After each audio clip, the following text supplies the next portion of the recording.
Assalamualaikum warahmatullahi wabarakatuh. Perkenalkan, nama saya Pangeran Iqbal Rizky Suwarto dengan NIM 09021282530074, dan materi yang saya pilih kali ini adalah turunan laju perubahan FPS. Pernah gak sih kalian mikir, gimana caranya indikator pada game tahu FPS yang kita dapat saat ini? Kalau FPS artinya frame per second atau jumlah bingkai dalam 1 detik, bukankah seharusnya komputer menunggu 1 detik terlebih dahulu baru bisa menghasilkan FPS? Nah, bayangkan rendering game itu seperti sebuah kurva fungsi ft. Dapat dianalogikan seperti ini. Mula-mula, loading yang tidak membutuhkan banyak FPS. Lalu, saat masuk ke game, FPS mulai meningkat secara drastis. Nah, dalam menghitung FPS, sebenarnya software tidak benar-benar menghitung secara instan. Yang dilakukan software sebenarnya adalah mengintip dalam selang waktu yang sangat pendek.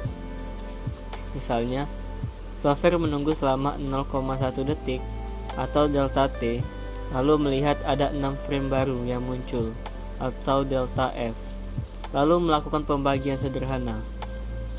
Ini yang kita sebut sebagai laju perubahan rata-rata dalam selang waktu yang sangat singkat. Tapi jika kita ingin keakuratan absolut, kita ingin tahu laju perubahan tepat di detik 5, bukan rata-rata dari detik 5 ke 5,1. Disinilah turunan atau derivatif masuk sebagai pahlawan.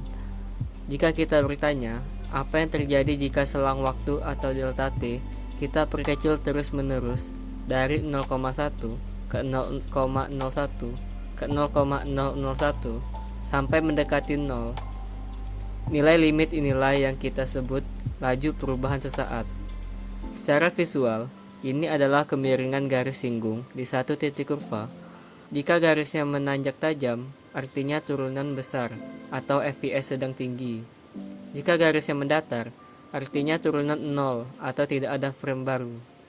Sebagai contoh, jika kita ingin menghitung FPS dari T sama dengan 5 sampai T sama dengan 5,001, dengan kata lain, software akan menunggu kita bermain selama 0,001 detik, kemudian melihat berapa FPS yang kita dapat dalam selang waktu tersebut, dan kemudian membagikannya dengan 0,001, sehingga didapat FPS dalam selang waktu tersebut.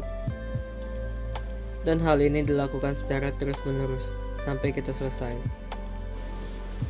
Kesimpulannya, angka FPS, CPU usage, atau network speed yang kalian lihat berubah-ubah secara cepat itu sebenarnya adalah usaha komputer untuk meniru konsep turunan. Komputer menggunakan pendekatan numerik, rata-rata selang kecil, sementara kalkulus memberikan definisi presisi, limit menuju 0. Sekian video tugas kalkulus dari saya. Semoga turunan semangat belajar kalian tetap bernilai positif. Terima kasih.